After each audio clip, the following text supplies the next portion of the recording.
안녕하세요. 호기심 약사입니다. 오늘부터 고혈압 시리즈를 올릴 예정인데요. 고혈압의 원인, 고혈압 약의 문제점, 고혈압에 도움이 되는 영양요법, 고혈압을 낮추는 생활습관 순서로 영상을 올리려고 합니다. 시리즈를 꾸준히 시청해주세요. 의사나 고혈압 환자분들은 혈압약을 먹어서 혈압이 낮아지면 그걸로 문제가 해결됐다고 생각해요.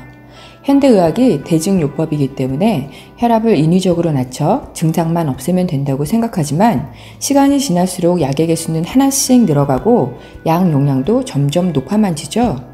하지만 혈압을 인위적으로 낮춘다고 혈압이 높아졌던 원인은 제거되지 않았기 때문에 근본적인 치료가 될 수 없고요.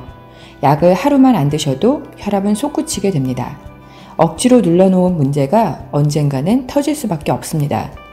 혈압약을 드셔도 원인 제거를 하지 않는 한 심장마비, 심근경색, 부정맥, 협심증, 뇌경색, 뇌출혈 등의 문제는 언제든지 발생할 수 있습니다. 정말 혈압 문제를 해결하고 싶으시다면 원인을 먼저 해결하셔야 합니다. 혈압이 높은 것은 증상일 뿐이고 몸에 이상이 있다는 신호입니다. 어떤 원인에 의해서 뇌나 말초로 혈액 공급이 원활하지 않으면 뇌는 심장에 신호를 보내게 되고 심장은 더 큰 압력으로 혈류를 순환시키려고 합니다. 이게 지속되면 심장에 무리를 가져와서 심근경색, 부정맥, 협심증 같은 병이 생깁니다.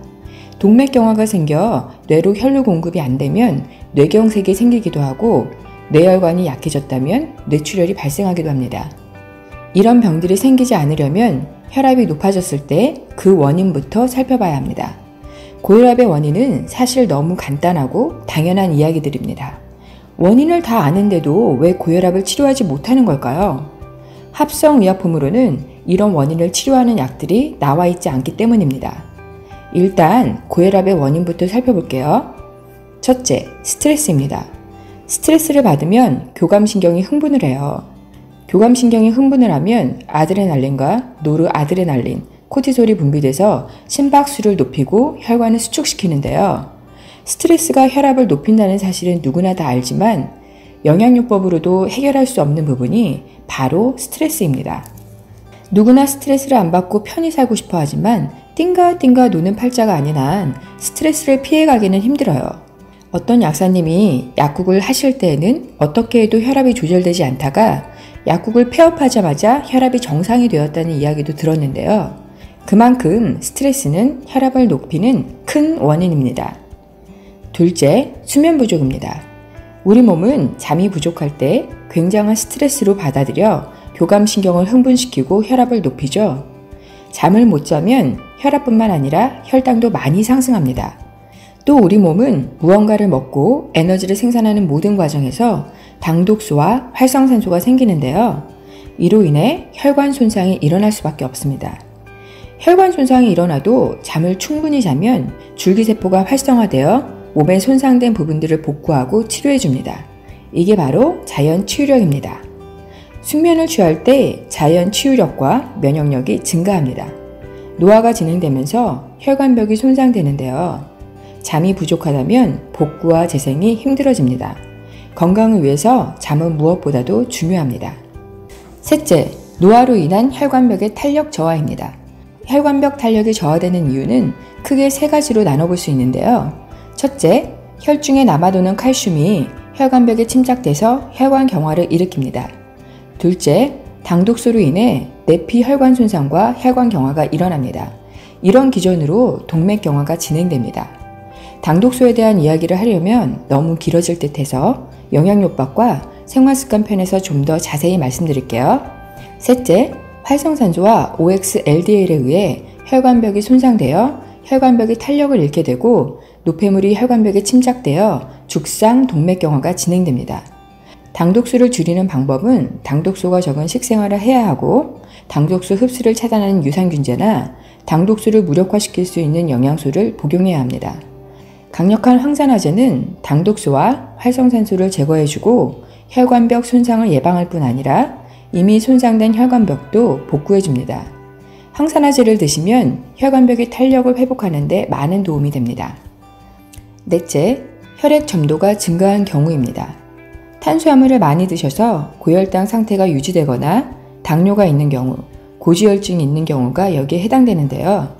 혈액이 끈적끈적해지면 말초에까지 혈액을 보내기 위해 더 많은 힘이 필요하고 혈압은 높아질 수밖에 없어요. 혈액을 맑게 유지하기 위해서는 탄수화물을 적게 드시고 평상시 소식하는 습관, 물을 자주 드시는 습관이 중요합니다. 다섯째, 혈관 막힘이 있거나 혈관이 좁아졌을 때입니다. 노폐물이나 옥스 LDL로 인해 혈관이 막히거나 좁아지면 뇌와 말초까지 충분한 혈액이 도달하기 어려워지기 때문에 심장은 더 큰 힘으로 펌핑을 해야 합니다. 더 세게 혈액을 보내기 때문에 당연히 혈압이 높아지고 심장에 무리가 옵니다. 여섯째, 탈수로 인한 혈관 수축입니다. 우리 몸은 탈수가 진행되면 수분 손실을 막기 위해 처음에는 말초의 혈관을 먼저 폐쇄해요. 말초순환 장애가 나타났다는 것은 몸에서 만성적인 탈수가 진행됐을 가능성이 큽니다. 말초혈관을 폐쇄함으로써 뇌로 보내는 혈액을 일단 확보하려고 하거든요. 그래도 부족하면 보다 큰 혈관에서 혈관벽을 조여 빈틈을 줄임으로써 수분 유실을 막습니다. 이렇게 혈관이 수축되면 동맥 내의 압력이 높아지기 때문에 고혈압이 됩니다. 만성 탈수는 고혈압을 일으키는 중요한 원인입니다. 만성 탈수가 혈관 수축도 일으키지만 혈액도 끈적끈적하게 하고 노폐물이 자꾸 혈관에 들러붙어 혈관도 경화시키거든요. 고혈압이 있으신 분들은 적절한 소금과 함께 물을 자주 드셔야 합니다. 이 부분에 대해 의사 선생님들은 말도 안 되는 소리라고 하실 수도 있어요. 고혈압을 예방하기 위해서는 탈수가 일어나면 안 되고 탈수를 막기 위해서는 적절한 소금이 필요합니다. 소금에 대한 오해를 바로잡기 위한 영상도 준비할 테니 그때 왜 제가 이런 주장을 하는지에 대해서도 자세히 말씀드리겠습니다. 일곱째, 심장은 왜 혈압을 높여가면서까지 펌핑을 하는 걸까요? 조직에 혈류를 공급하기 위해서인데요. 혈류 공급의 목적이 영양분을 공급하기 위해서일까요? 물론 그 이유도 있겠지만 가장 중요한 원인은 산소 공급에 있습니다. 세포와 조직은 영양분이 조금 덜 공급되더라도 당장 문제가 되지 않지만 산소가 없으면 에너지도 못 만들어낼 뿐 아니라 기능도 떨어지고 괴사될 수 있습니다. 특히 뇌에 산소 공급이 잘 안 되면 치명적 손상을 입습니다. 뇌는 전체 몸무게의 2% 정도밖에 차지하지 않지만 뇌로 가는 혈류량은 무려 전체의 20% 정도에 해당할 만큼 뇌에서 산소 공급은 엄청 중요합니다. 뇌에 산소 공급이 4분 이상 차단되면 뇌가 손상을 입기 시작하고 뇌사 상태에 빠지게 됩니다. 모든 세포에서 가장 중요한 것은 산소입니다. 산소를 공급하기 위해 심장은 열심히 펌핑을 해서 혈류를 순환시킵니다. 1931년 노벨 생리의학상을 받은 독일의 생화학자 오토 바르크 박사에 의하면 모든 세포는 산소 포화도가 35% 이상 떨어지면 암화 과정에 진입된다고 합니다. 산소가 부족하면 산소를 적게 공급받고도 살아남기 위해서 암세포로 변이가 되는 거죠. 그만큼 산소 공급을 위해 혈액순환이 중요하고 뇌와 말초까지 혈액순환을 시키기 위해 심장은 열심히 뛰어서 혈압을 높입니다. 지금까지 여러 원인을 살펴봤는데요.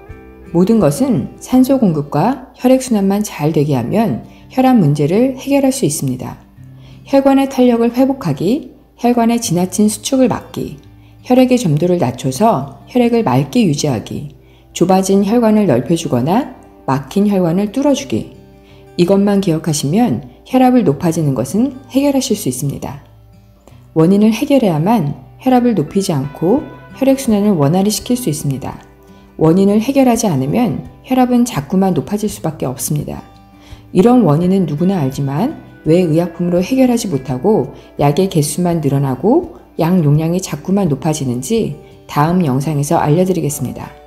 오늘 영상도 좋으셨다면 좋아요 꾹 눌러주시고요. 구독도 많이 해주시기 바랍니다. 더 좋은 영상을 만들기 위해 광고도 많이 봐주세요. 시청해주셔서 감사합니다. 항상 건강하시고 행복하세요. 감사합니다.